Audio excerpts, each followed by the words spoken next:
sais mes espoirs. Seigneur, tu sais mes craintes. Et mes mots sont bien trop petits pour dire tout l'amour que j'ai pour toi. Alors entends mon cœur,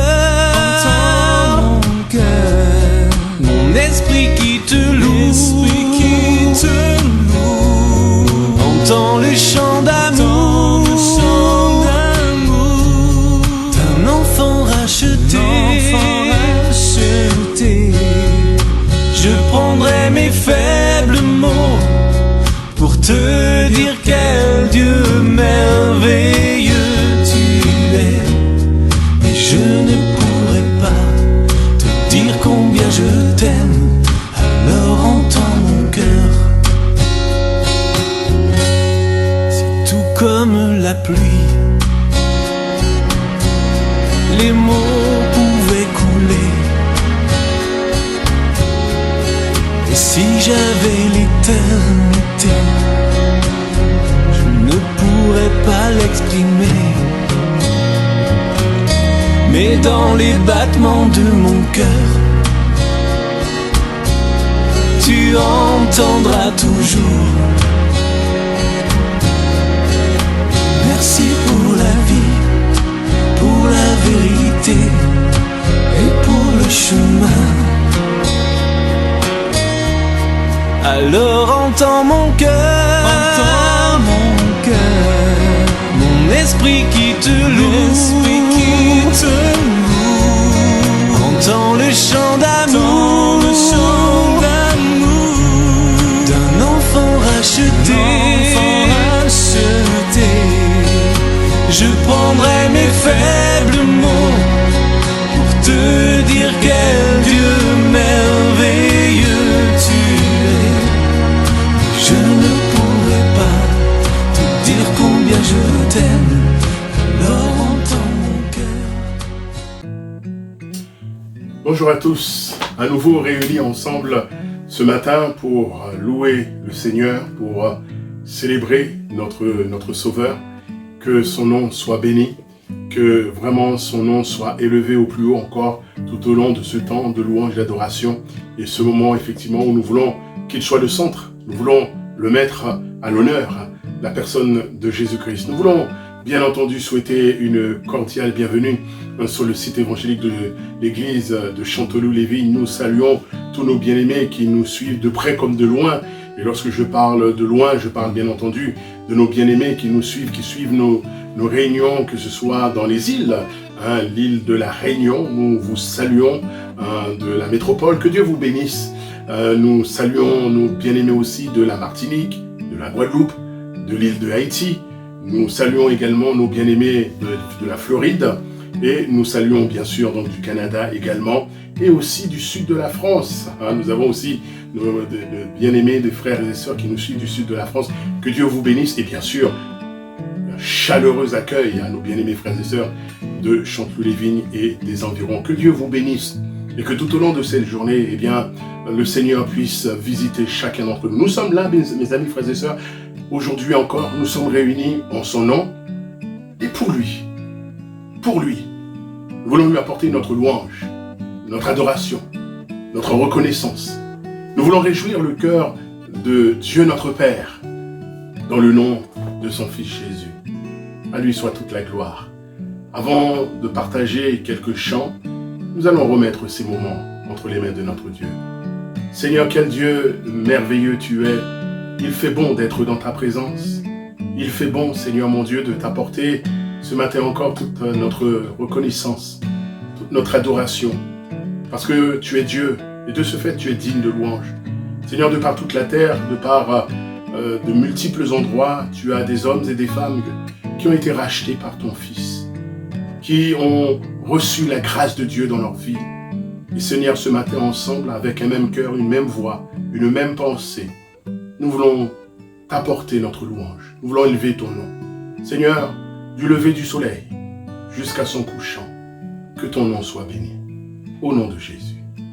Amen. Nous sommes là rassemblés, tous étrangers, mais du même sang. Enfants de toute une nation, toute génération, du règne qui vient. Que ton cœur ne soit pas troublé, relève la tête et ne crains aucun mal. Fixe tes yeux sur sa race, Dieu est fou amoureux de toi. Prends courage, tiens bon, sois fort, souviens-toi de bien ton secours.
Sous la pression, sous la tension, tu fais un vin nouveau. Je renonce à mes propres voies, tu traces un chemin nouveau. Alors je m'abandonne entre tes tendres mains. Quand j'ai confiance en toi, je n'ai rien à craindre. Fais de moi un vase, fais de moi une offrande, fais de moi ce que tu veux que je sois.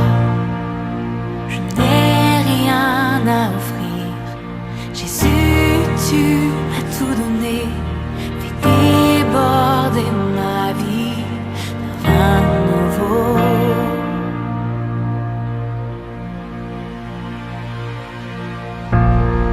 Sous la pression, sous la tension, tu fais un vin nouveau. Je renonce à mes propres voies, je trace un chemin nouveau. Je trace un chemin nouveau. Fais de moi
vie d'un vin nouveau. Fais déborder ma vie d'un vin nouveau. Fais déborder ma vie d'un vin nouveau.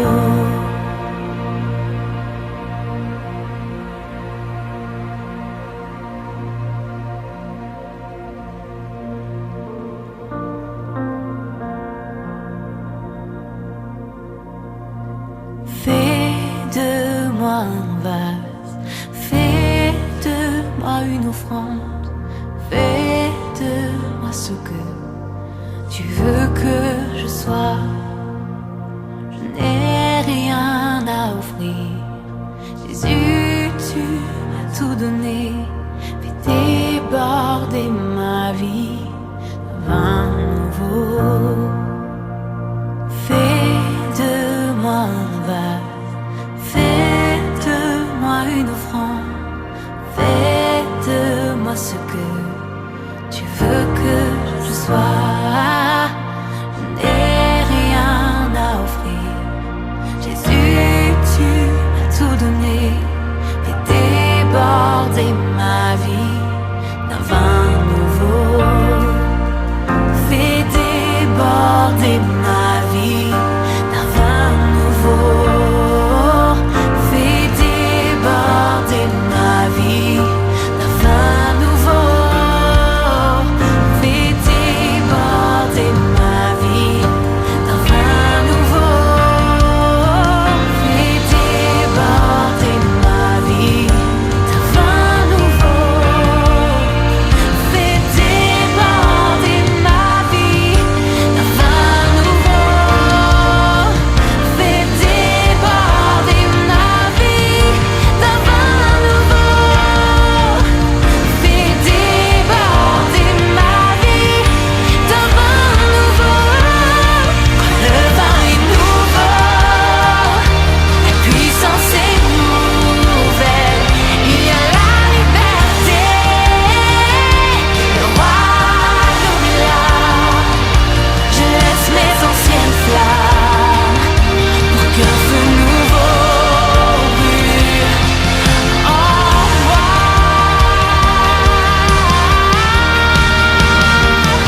Quand le vin est nouveau, la puissance est nouvelle.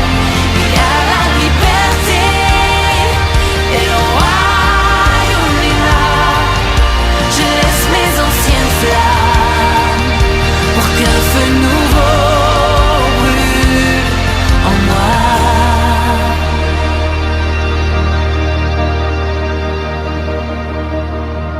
Fais de moi un vase, fais de moi une offrande, fais de moi ce que tu veux que je sois.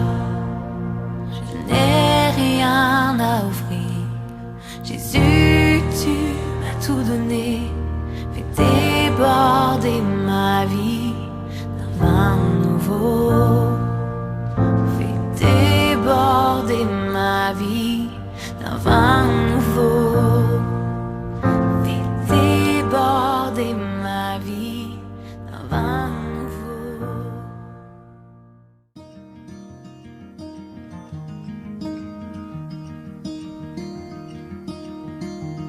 Si la lune me glace et le soleil menace, Créateur des étoiles, mon secours est en toi. Si mes larmes ruissellent et que mon pas chancelle, Créateur de la terre, mon secours est en toi.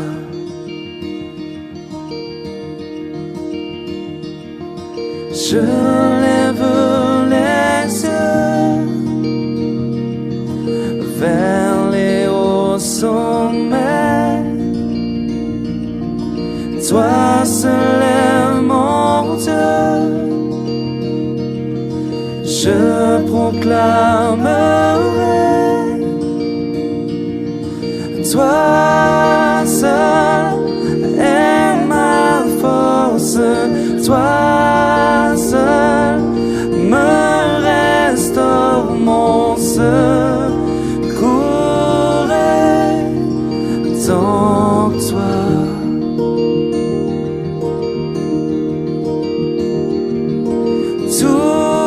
Toujours tu me portes, jamais tu ne dors, mon secours est en toi.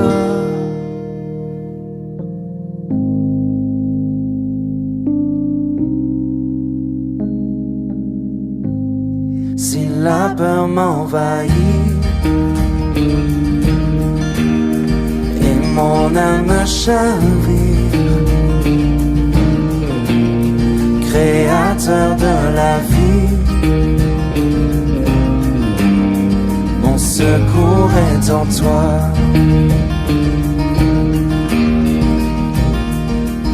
Je lève les yeux vers les hauts sommets.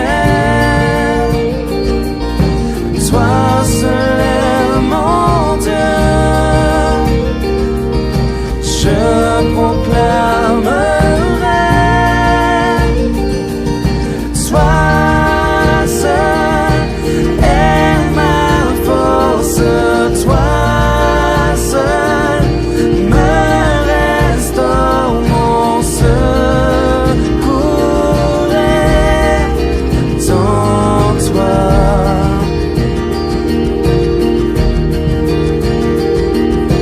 Toujours tu me portes, jamais tu ne dors, mon secours est en toi.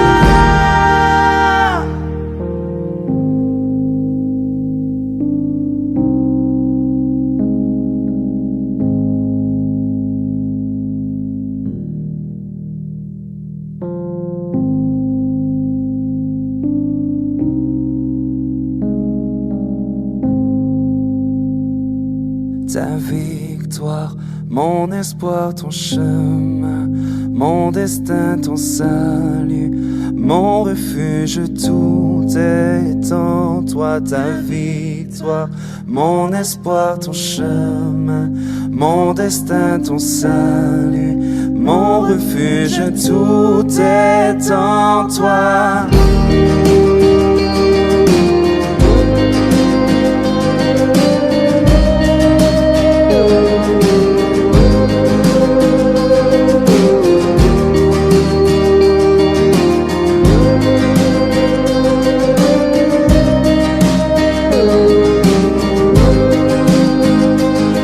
Ta victoire, mon espoir, ton chemin, mon destin, ton salut, mon refuge, tout est en toi. Ta victoire, mon espoir, ton chemin, mon destin, ton salut, mon refuge, tout est en toi. Ta victoire, mon espoir, ton chemin, mon destin, ton salut, mon refuge, tout est en toi. Ta victoire, mon espoir, ton chemin, mon destin, ton salut, mon refuge, tout est en toi.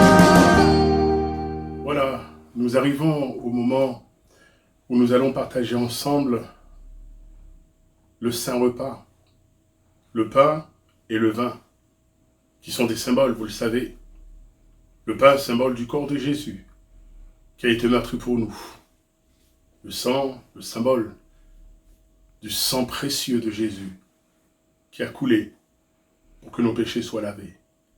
Et ce matin, nous voulons avec reconnaissance, avec action de grâce, bénir Dieu le Père, qui n'a pas hésité un seul instant à donner son Fils pour que nous soyons sauvés. J'aimerais partager ce passage avec vous dans l'Épître aux Éphésiens, au chapitre 2. C'est l'apôtre Paul qui dira ces paroles. Et je lis avec vous au Éphésiens chapitre 2, verset 1er. Et il dira, « Vous étiez morts par vos offenses et par vos péchés dans lesquels vous marchiez autrefois selon le train de ce monde, selon le prince de la puissance de l'air, de l'esprit qui agit maintenant dans les fils de la rébellion. Nous tous aussi, nous étions de leur nombre, et nous vivions autrefois selon les convoitises de notre chair, accomplissant les volontés de la chair et de nos pensées, et nous étions par nature des enfants de colère comme les autres. Mais, voilà le mais Dieu, qui est riche en miséricorde, à cause du grand amour dont il nous a aimés, nous qui étions morts par nos offenses, nous a rendus à la vie avec Christ. C'est par grâce que vous êtes sauvés. Il nous a ressuscités ensemble et nous a fait asseoir ensemble dans les lieux célestes en Jésus-Christ, afin de montrer dans les siècles à venir l'infinie richesse de sa grâce par sa bonté envers nous en Jésus-Christ. Car c'est par la grâce que vous êtes sauvés, par le moyen de la foi. Cela ne vient pas de vous, c'est le don de Dieu. Ce n'est point par les œuvres, afin que personne ne se glorifie. Car nous sommes son ouvrage, ayant été créés en Jésus-Christ pour de bonnes œuvres que Dieu a préparées d'avance afin que nous les pratiquions. Gloire à Dieu. C'est par grâce que nous sommes sauvés. Nous ne méritions rien devant Dieu, mais Dieu nous a fait grâce. Merci pour l'immensité de sa grâce. Et ça, c'est quelque chose d'extraordinaire. Personne ne peut se vanter de quoi que ce soit, si ce n'est que Christ, pour chacun d'entre nous, a tout accompli. À lui, et à lui seul, soit toute la gloire. Voilà, nous allons partager ce saint repas. Et nous allons prendre le pain que vous avez préparé à la maison, le pain, le vin, et nous allons partager ces symboles en rendant grâce à Dieu, en apportant toute notre louange, le fruit de nos lèvres qui confesse son nom, disant au Seigneur, merci pour Jésus, merci pour la croix, merci pour le salut, merci pour le prix payé. Alléluia. Seigneur, merci pour tout ce que tu as fait pour nous. C'est vrai, nous ne méritions absolument rien, mais tu nous as tout donné par grâce, le salut, la réconciliation, la paix, nos noms que tu as inscrits dans le livre de vie. Seigneur, tout l'honneur revient à Jésus, parce que c'est lui, c'est par son œuvre, c'est par son sacrifice, Seigneur, que nous sommes au bénéfice de toutes ces choses. Et ce matin, avec joie, avec allégresse et avec reconnaissance, nous voulons simplement de tout notre cœur te dire merci, mon Dieu, de ce que ton Fils a accepté de payer un prix si lourd, si important. Mais il l'a fait pour nous, pour moi, pour mes frères, pour mes sœurs, pour chacun d'entre nous. Aussi ce matin, Seigneur, nous te louons et nous te rendons grâce dans le nom de Jésus. Amen. Ton sang si précieux m'a pardonné. Blanc, oui, plus blanc que la neige. Tu fais battre en retraite mon péché, ma honte. Et par cette alliance tu me restaures. Donc je me lève pour t'adorer. Ma vie épargnée par ta bonté. C'est ton saint nom qui m'a franchi. Grâce à toi, Jésus, mon cœur est pur. Affermis mon cœur dans ta présence. Rends-moi la joie de ton salut. Attire-moi près de toi et sanctifie ma vie. Ton esprit fait toutes choses nouvelles. Donc je me lève pour t'adorer. Ma vie épargnée par ta bonté. C'est ton saint nom qui m'a franchi. Grâce à toi, Jésus, mon cœur est pur. Donc je me lève pour t'adorer. Ma vie est épargnée par ta bonté. C'est ton saint nom qui me franchit. Grâce à toi, Jésus, mon cœur est pur. Grâce à toi, Jésus, mon cœur est pur. Voilà, maintenant arrive le moment tant attendu, le moment où nous allons ensemble ouvrir la parole de Dieu, nous mettre à l'écoute de la parole de Dieu. Et ce matin, c'est le pasteur Philippe Leperu qui va ouvrir pour nous, nous apporter le conseil de Dieu. Ça sera une continuité de ce qu'il avait déjà commencé à partager avec nous et ça sera la suite ce matin. Parlant des béatitudes, il y a tellement de richesse dans ces paroles de Jésus. Et ce matin, eh bien, nous allons encore recevoir ce que Dieu veut nous communiquer. Que Dieu vous bénisse et que ensemble, nos cœurs soient grands ouverts devant la parole de Dieu. Nous allons aujourd'hui poursuivre notre étude des béatitudes prononcées par Jésus lors de son sermon sur la montagne. Ce sermon marque un moment particulièrement important dans le ministère de Jésus, dans la mesure où il ne constitue pas vraiment une nouvelle loi qui remplacerait par exemple la loi de Moïse. Vous vous rappelez que Jésus a dit dans ce même sermon sur la montagne « Ne pensez pas que je sois venu abolir la loi ou les prophètes, je suis venu non pour abolir, mais pour accomplir. » Le sermon sur la montagne ne constitue pas une nouvelle loi. Il décrit les caractéristiques de la nouvelle nature du chrétien et son comportement habituel dans la vie de tous les jours dans différents domaines.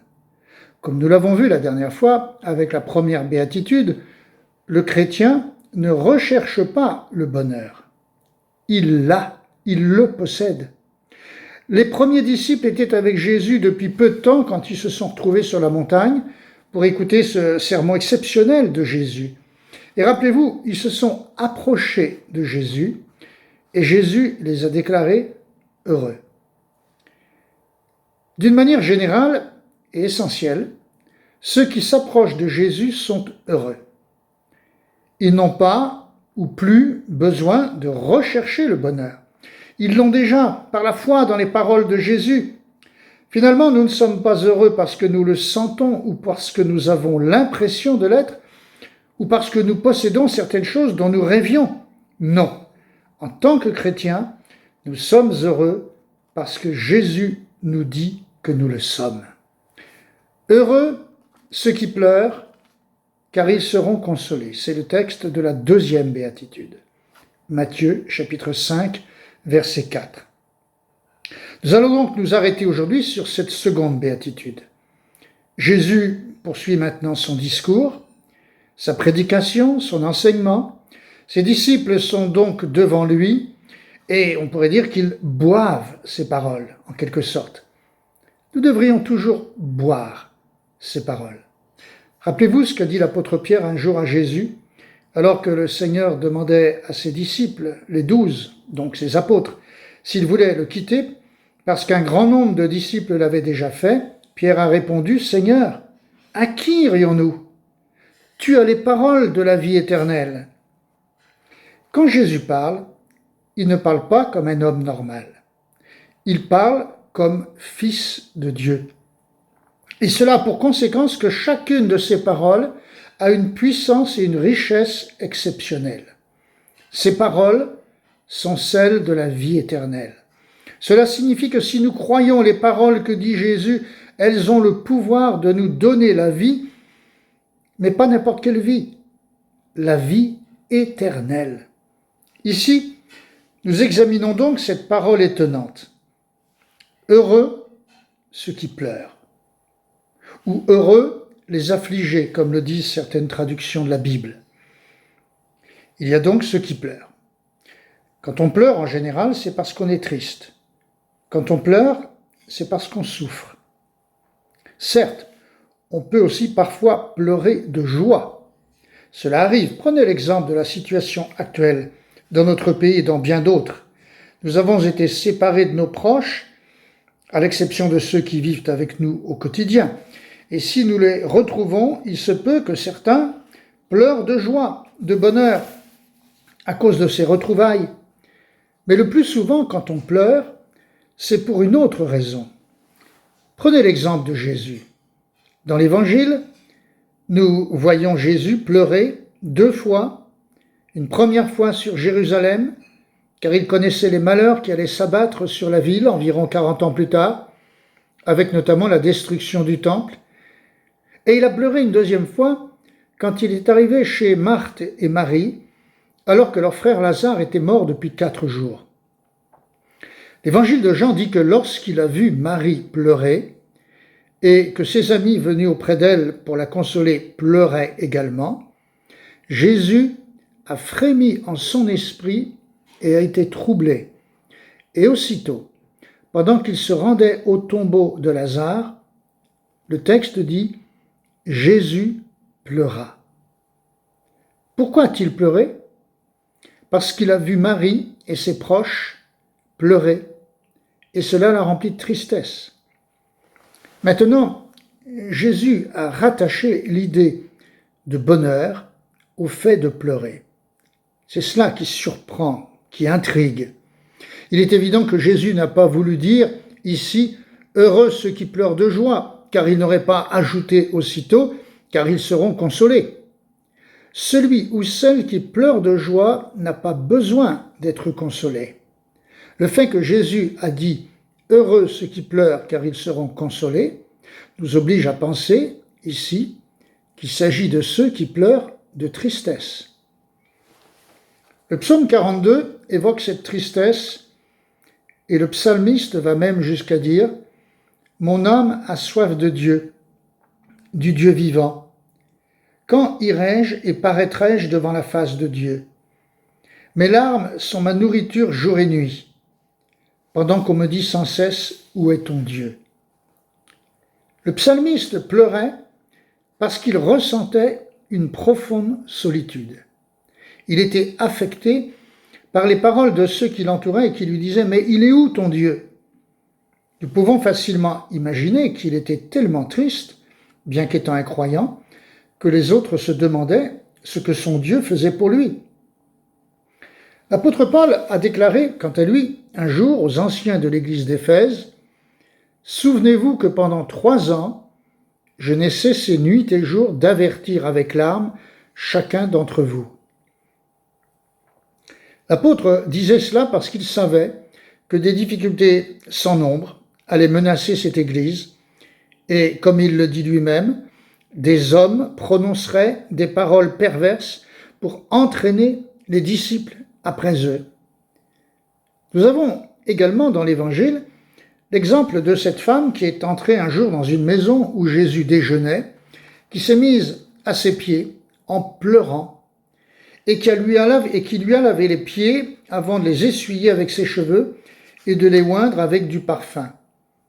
Le récit dit que cette femme avait beaucoup péché et Jésus a dit qu'il lui serait pardonné parce qu'elle s'était approchée de Jésus. Citons enfin l'exemple de l'apôtre Pierre qui, après avoir renié son maître en un moment particulièrement dramatique, est sorti et a pleuré amèrement, lui aussi, à cause de sa faute. Ainsi, il existe bien des raisons de pleurer, et nous pourrions en citer bien d'autres, rien qu'en lisant la Bible, pour ne pas parler de celles que nous connaissons les uns et les autres aujourd'hui. Alors Jésus a dit « Heureux ceux qui pleurent ». La question que nous devons donc nous poser maintenant, c'est la suivante. Comment peut-on se considérer comme étant heureux quand on pleure? Il faut d'abord examiner les raisons pour lesquelles on pleure. D'après les exemples que nous venons de citer, nous comprenons qu'il existe différentes raisons pour lesquelles les gens pleurent. Il y a ceux qui pleurent parce qu'ils sont conscients d'avoir commis une faute, d'avoir commis un péché qu'ils regrettent. C'est l'exemple de la femme qui a pleuré sur les pieds de Jésus, celui de l'apôtre Pierre qui a renié son maître. Et nous pourrions certainement ajouter le cas du roi David, quand il s'est rendu coupable d'adultère et de meurtre. Sur ce point, la parole de Dieu est claire. La femme pécheresse a reçu le pardon. Jésus l'a dit clairement. Pourquoi l'a-t-elle reçu? Parce qu'elle s'est approchée de Jésus. De même, Pierre a accepté d'être confronté à son maître après sa résurrection, et il a reconnu son péché et son incapacité à aimer Jésus d'une manière parfaite. Jésus lui a pardonné et par la suite, Pierre a pu exercer un ministère béni et puissant. Enfin, David a fait lui aussi son expérience. Il a écrit dans le psaume 51, au verset 3 à 5, il a écrit ceci: « Ô Dieu, fais-moi grâce selon ta bienveillance, selon ta grande compassion, efface mes crimes. Lave-moi complètement de ma faute et purifie-moi de mon péché, car je reconnais mes crimes et mon péché est constamment devant moi. » Et un peu plus loin, dans ce même psaume 51, il a fait cette prière, versets 12 à 14, « Ô Dieu, crée en moi un cœur pur, renouvelle en moi un esprit bien disposé. Ne me rejette pas loin de ta face, ne me retire pas ton esprit, rends-moi la joie de ton salut et qu'un esprit de bonne volonté me soutienne. » À propos de la même expérience, David dit dans un autre psaume, « Heureux celui dont la transgression est enlevée, dont le péché est pardonné, heureux l'homme à qui l'Éternel ne tient plus compte de sa faute et dans l'esprit duquel il n'y a point de fraude. » Que nous enseigne tout cela?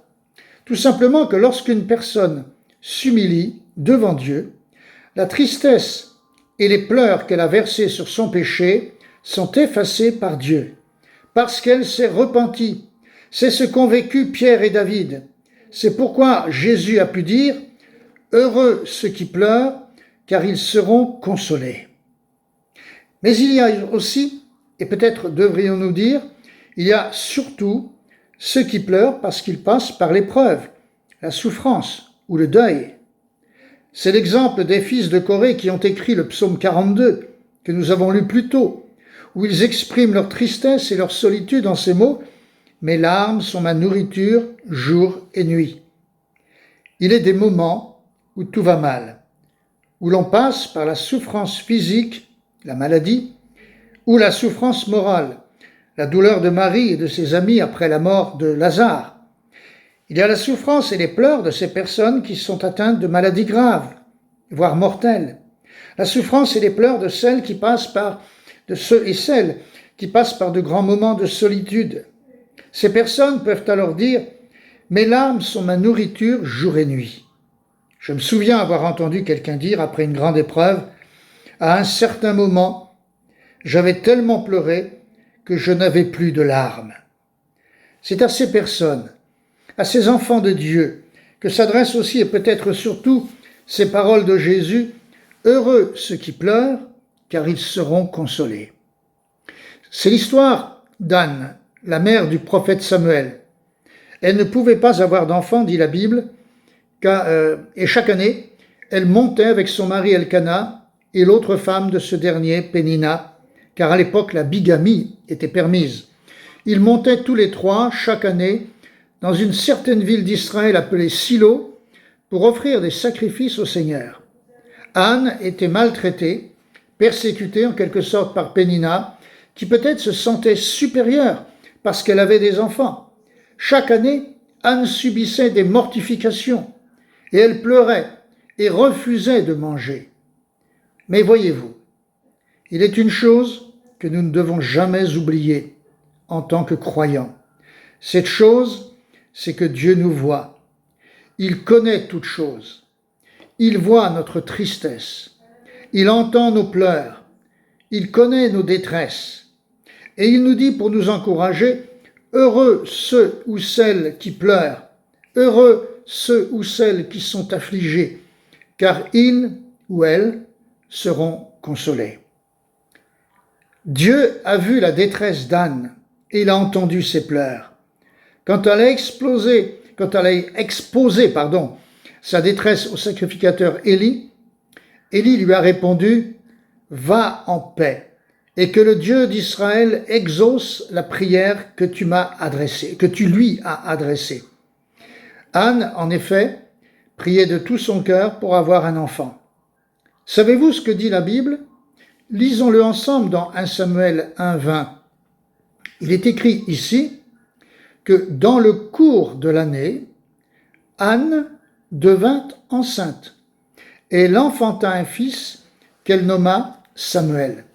Samuel veut dire exaucé de Dieu, ou Dieu a entendu, Dieu a exaucé. Dieu sait tout. Dieu voit tout. Dieu entend tout. C'est aussi pourquoi nous sommes heureux, même si nous pleurons, parce que nous avons un Dieu grand et puissant, rempli d'amour et de compassion. Plus tard, voyez-vous, Anne a prié de nouveau, après la naissance de son fils. Et elle a dit ceci: « Mon cœur se réjouit en l'Éternel. Ma force a été relevée par l'Éternel. Nul n'est saint comme l'Éternel. Il n'y a point d'autre Dieu que toi, il n'y a point de rocher comme notre Dieu. » 1 Samuel 2, les 2 premiers versets. Il est une autre femme qui a vécu une expérience de consolation. Nous allons terminer par cette histoire. Cette femme s'appelait Marie de Magdala. Dans Jean chapitre 20, nous lisons qu'environ 36 heures après la mort de Jésus, elle est allée au tombeau, alors qu'il faisait encore noir. Quand elle est arrivée là, elle a découvert que le tombeau était ouvert et que le corps de Jésus avait disparu. Pierre et Jean, qu'elle avait prévenus, sont accourus et ont vu la même chose. Jésus n'était plus là et les linges qui l'entouraient étaient restés sur place. Puis ils sont repartis. Mais le récit évangélique dit « Cependant, Marie se tenait dehors près du tombeau et pleurait. » Pourquoi Marie pleurait-elle?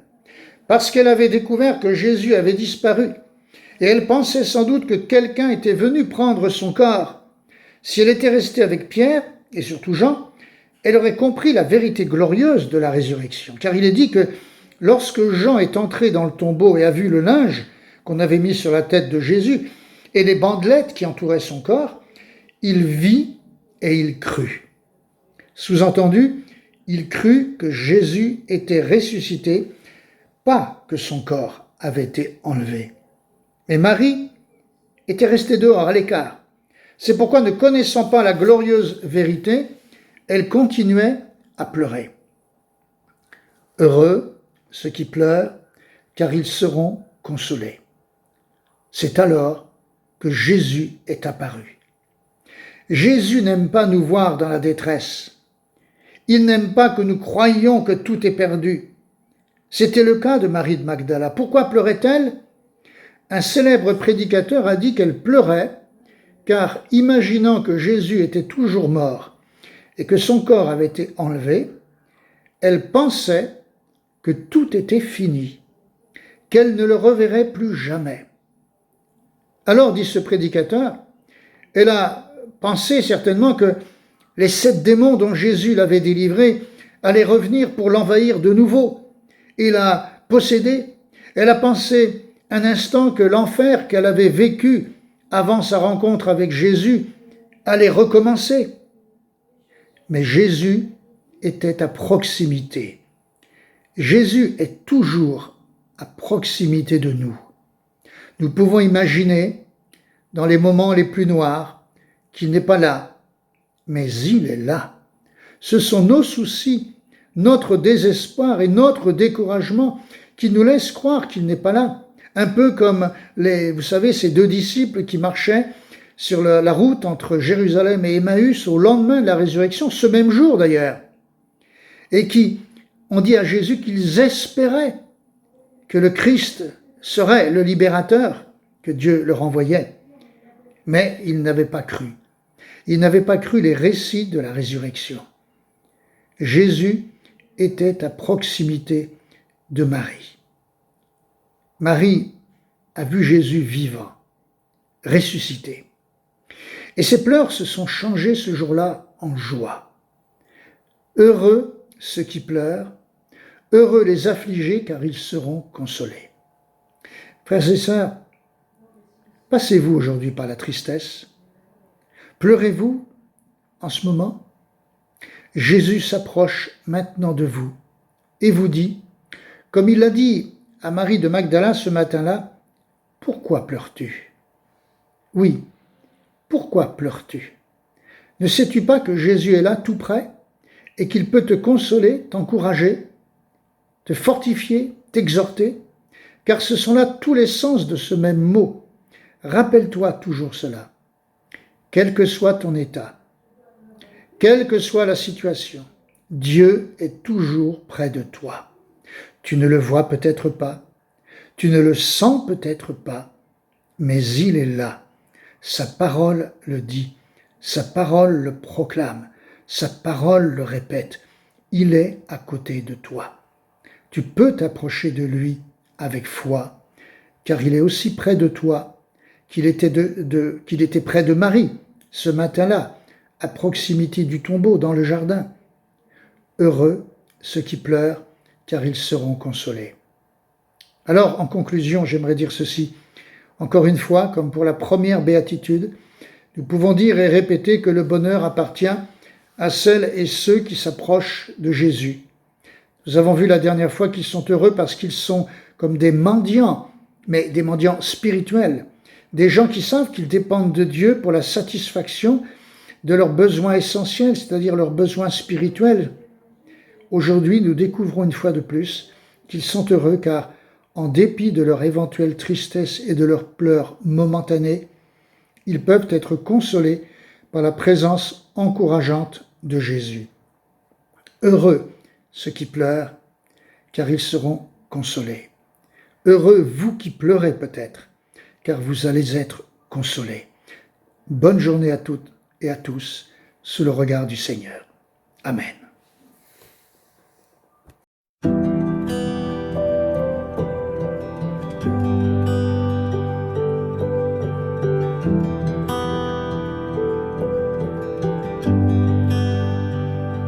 J'étais brisée, vide et sans espoir. Ta grâce m'a trouvée, m'a restaurée. Je n'ai rien à moi, mais tel que je suis, tu me libères, tu me libères. Grâce infinie de notre Dieu qui un jour m'a sauvé. Oh, j'allais errant de lieu en lieu quand tu m'as retrouvé. Et maintenant je vois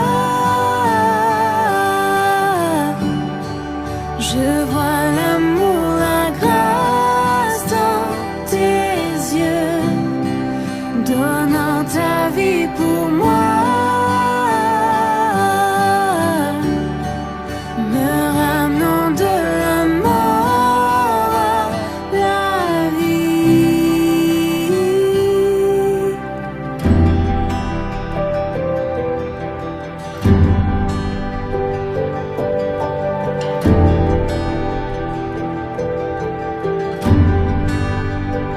Tu prends nos échecs, tu prends nos faiblesses, tu places ton trésor dans des vases d'argile. Oh, prends mon cœur, Père, je veux te servir pour que tous voient ta vie en moi. Oh, grâce infinie de notre Dieu qui un jour m'a sauvé. Oh,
me